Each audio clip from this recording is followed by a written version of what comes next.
yace za a yi zamani da wani shirgegen kato zai zo ya baje akan kujera yana cewa mutane shi duk abin da ba a Qur'ani ba ruwansa da shi. To sai manzo Allah ya ce ku saurara ku ji abin da Qur'ani halatta kamar wanda Qur'ani ya halatta ne. Ba ku ga katan ba?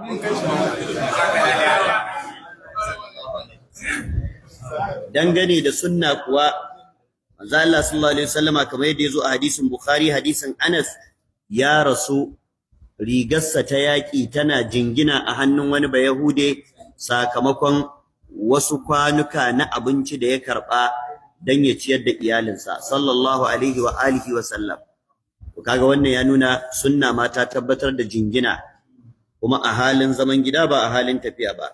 Sannan duk musulmi gaba daya sun yi ijma'i akan halaccin yin jingina tare da bambance-bambance a waɗansu mas'aloli na jinginar, amma duk da bambancin da ke tsakanin mazhabobin musulmi kowace mazhaba ta yadda ana jingina.